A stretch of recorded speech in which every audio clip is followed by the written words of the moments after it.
ইন্না লিল্লাহি ওয়া ইন্না ইলাইহি রাজিউন। বাংলাদেশের গুজব ছড়ায় না, ভেজাল ওষুধ বিক্রেতা পিনাকি ভট্টাচার্য মারা গেছেন। সরি, হিন্দু বেটা বললে তো আবার ইন্না লিল্লাহি পাওয়া যায় না।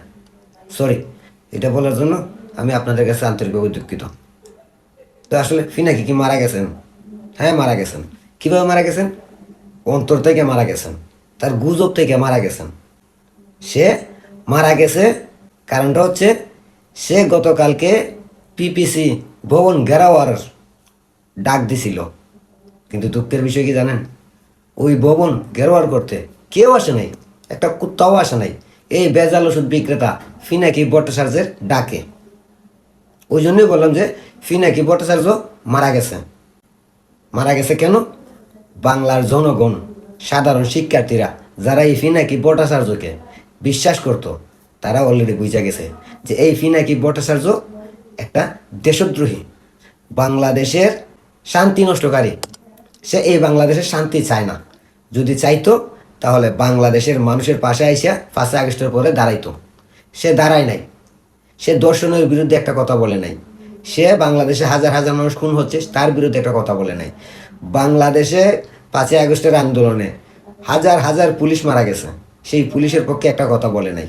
সব পুলিশ খারাপ ছিল না, কিছু কিছু পুলিশ হয়তো খারাপ ছিল, কিন্তু হাজার হাজার পুলিশের মধ্যে 2-4-5 জন পুলিশ খারাপ ছিল, তার মানে এই নয় পুরো পুলিশ ডিপার্টমেন্টটাই খারাপ।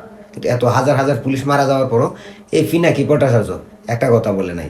বাংলাদেশের দিন দুপুরে ডাকাতি চুরি চিন্তায় হচ্ছে, এই পিনাকি ভট্টাচার্য একটা কথাও বলে নাই। আসিয়ার মতো 7 বছরের একটা শিশু নির্যাতনের শিকার হয়ে, ধর্ষণের শিকার হয়ে মারা গেছে। এই পিনাকি ভট্টাচার্য আরও এই আসিয়াকে নিয়ে টাট্টা তামাশা করছে।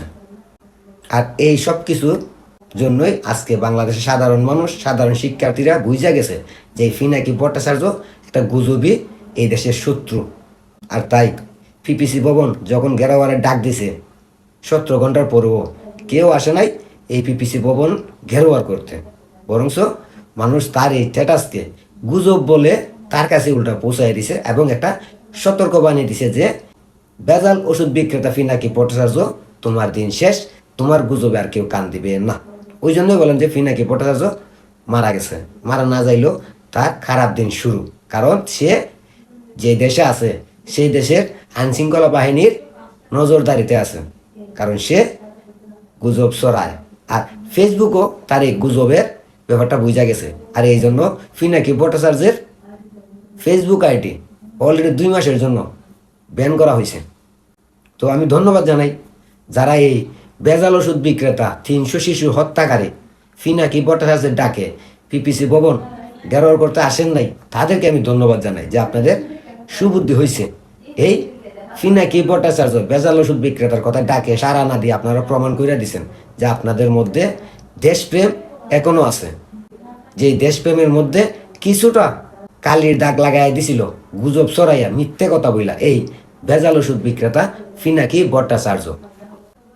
তো পিনাকি, তোমার খারাপ দিন শুরু, কারণ হয়তো এতদিন তোমার কেউ বেটু দেওয়ার মতো কেউ ছিল না, তোমার গুজবের বিরুদ্ধে কথা বলার মতো কেউ ছিল না, কিন্তু আজকে বাংলাদেশে তুমি ভেজাল ওষুধ বিক্রেতা পিনাকি ভট্টাচার্যের প্রত্যেকটা টেরাস, প্রত্যেকটা গুজবের বিরুদ্ধে কথা বলার মতো অনেক লোক আছে, যার মধ্যে আমি একজন। তুমি পিনাকি যতগুলো গুজব ছড়াবা তার বিরুদ্ধে প্রত্যেকটা জবাব আমি দিতে প্রস্তুত, কারণ তুমি বাংলাদেশের কখনোই মঙ্গল চাও নাই।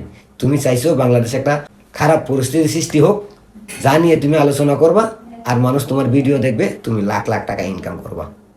দিন শেষ তোমার, তোমার কাউন্টডাউন শুরু।